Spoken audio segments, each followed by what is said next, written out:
What's up, guys? It's TechnoViking23, and today we're going to be looking at my top 5 favorite weapons in Mass Effect 3 multiplayer.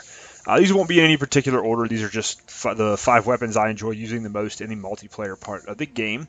The first one we're going to be looking at here is the N7 Hurricane submachine gun. Now, this is one of the rarer submachine guns you can get in the game. It is an N7 weapon and only available through some of the rare Spectre packs and Arsenal packs. One of my favorite weapons to use just because it kills very quickly. It's very effective up close, and I absolutely love the sound that this gun makes. It sounds almost like a Vulcan cannon. It's got a very cool sound to it, almost like an aircraft weapon when you hold down the trigger. Now, this weapon does fire very quickly. It can be very inaccurate at long range, and the recoil on it kicks quite a bit, so you do have to kind of add in, use some stability on it. This gun works very well with the Turians. It works very well with any type of class that you want to use for up-close fighting. It kills very quickly even on silver and the gold level. So overall, it's a very solid weapon if you're on smaller maps, if you're going to be using a melee character or a character who likes to be up-close and personal with the enemies. I would strongly suggest giving the N7 Hurricane a try. It took me a while to unlock it, but it quickly became one of my favorite weapons in Mass Effect 3, and it easily makes my top 5 weapons. Like I said, great rate of fire, does a lot of damage, especially you get up close. It's got a really nice kick, really good punch. Only problem is it does take a little bit of getting used to manage the recoil. But that's a look at the N7 Hurricane. Let's move on to another weapon. Now, this is the M27 Scimitar. This is a shotgun. It's one of the shotguns I like to use quite a bit. You probably see me use this shotgun in a lot of my videos I do with the Mass Effect 3 multiplayer. Another solid weapon you get fairly early on. You'll get this out of the veteran packs most of the time, or very early on when you're playing through the multiplayer. And I like this shotgun because it has a bigger magazine of 8 rounds. And you also get a little bit faster rate of fire with this weapon. Now, it doesn't do amazing damage like a lot of the other shotguns, but you are able to put enough rounds on target quickly enough to where it kind of makes up for that. And one of my problems in this multiplayer, I guess it's just where I play on the console, is it's really difficult for me to be accurate with shotguns. It seems like there's a little bit of lag and the aim assist and all that built in, and enemies just seem to move a lot faster than you can move your controller, even on the highest sensitivity. So I think if I played on PC multiplayer, I'd probably be a little bit better with the shotguns, but since I'm not very accurate with them, I prefer the Scimitar because I can get so many rounds off, and even if I miss the first few. There's some really good shotguns that are, single shot and only have 2 or 3 rounds, and they do a lot of damage and take enemies out very quickly. But my problem is I miss so many times with the first couple of shots that it really is not beneficial for me to use those. So I find the Scimitar to make up for that a little bit with its higher rate of fire and larger magazine. And it's a really good weapon, I think, if you're playing up close to mid-range. It does have a little bit of range built into it as well. You're not like some of the other shotguns where you're kind of handcuffed from a distance. You can actually put, shots on target and do some decent damage from a distance with this weapon. But I do prefer the M27 Scimitar. It's one of my favorite shotguns. And I think if you're a player just starting out in the game and starting to learn how to use the shotguns, you'll appreciate this weapon and find it very useful when you're playing the multiplayer.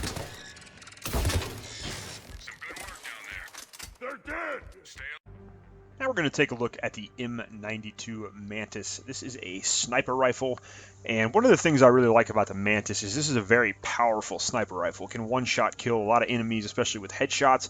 Even when you get up onto silver and gold, it's a very solid sniper rifle overall. I normally do like to use damage and piercing mods on this to make it a little more effective through walls and armor and some of those guardian shields when you're fighting the Centurions. But the greatest thing about this weapon is you actually get this gun right out of the box when you first start playing the multiplayer. It's one of the basic starting weapons you get, and you level up through your recruit packs. And a lot of people overlook some of the starting weapons. They don't think they're very good because you start out the game with them. The M92 Mantis is actually one of the better sniper rifles overall in the game when you're talking about the sniper rifle class in multiplayer. Now, it's not going to do as much damage as the Widow or kill as quickly as some of the other ones, but for a basic starting out-of-the-box sniper rifle, it's very powerful. It's got very long range. And it works well with a lot of the different classes in the game when it comes to sniping, especially on some of the more open maps when you have a little bit of a clearer picture to use a sniper. It's one of my favorite snipers. It's very easy to use. It's very effective, especially using the quickscope method, which basically, if you guys didn't know in Mass Effect, the way the aim assist works is as soon as you hit the target, the button to target an enemy with the sniper rifle, you can pull the trigger and usually you'll get an instant kill with it. It's kind of like, a little bit of a quickscope. Just pull the trigger. As soon as it zooms in, it's going to be aimed in on the enemy, and you can pull the trigger and get an almost guaranteed shot most of the time. But the Mantis, if you're an accurate player and you can hit headshots consistently, you will find this weapon to be very, very effective. And it's a weapon I strongly suggest people try out and get good with early on in the game, since it is available as soon as you start playing the multiplayer. So again, this is the M92 Mantis. It's the basic sniper rifle you start off with right out of the box. And again, probably my favorite sniper rifle in the game, besides the M97 Viper. Just a great weapon overall. But let's move on to our next weapon. Alright, the next weapon we're going to take a look at is the M77 Paladin, and this is a heavy pistol. One of the rare weapons in the game. You'll unlock this through the Spectre packs and some of the Arsenal packs later on. It is an N7 weapon, so it is pretty powerful. I do like this this pistol. One of the few drawbacks about it is it does have a very small magazine size. When you first get it, it's only going to have 3 rounds. But this thing makes up for it in how hard it hits. Even on silver and gold, this weapon hits very hard. It can kill very quickly with headshots.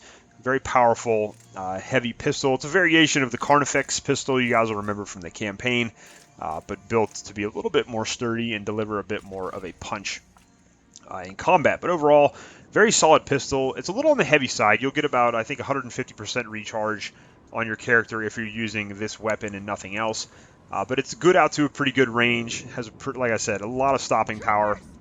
You can use this weapon even on the higher difficulties, depending on what bonuses and attachments you're using. It does hit very hard and does a lot of damage. So that's the main feature of it. Like I said, that small magazine is going to be a bit of an issue at times because you only get 3 rounds, but it does thankfully reload very quickly. I tend to use this on biotic characters and some of my tech characters also, where I want to still have a pretty good recharge speed, but have a very high damage weapon that delivers a pretty big punch. So I think if you guys are looking for a pretty well-rounded, heavy pistol that's not going to cost you too much in recharge time, the M77 Paladin is definitely worth looking at. And also, if you're a very accurate player, that too. It's going to pay off to those of you who don't spray it as much. Getting headshots consistently with this weapon makes it incredibly effective. So this is definitely one of those weapons I think you guys would be well served to check out. It's one of my favorite weapons in the game and probably my favorite pistol out of the heavy pistol class that you can use in the game. Clear. And the final weapon we're going to be taking a look at today is the M7 Lancer assault rifle. Now this is probably my favorite weapon in this game. It's another N7 weapon.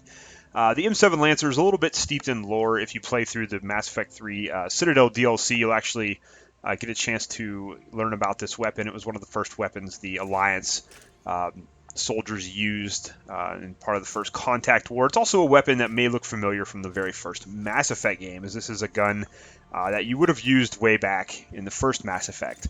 And it also still uses the old Mass Effect system of ammunition where the gun overheats over time. You don't have to find clips for it. You don't have to reload it. It actually just has a thermal charge meter on it, and it will overheat if you go below that. Now, for that reason, I actually do use the expanded ammunition module on this weapon to give me a lot more shots. You can see you start off with 68, and that will go down rather quickly. And the higher you can get that number up to, the more ammunition, obviously, you'll be able to expand before you have to let the gun cool down.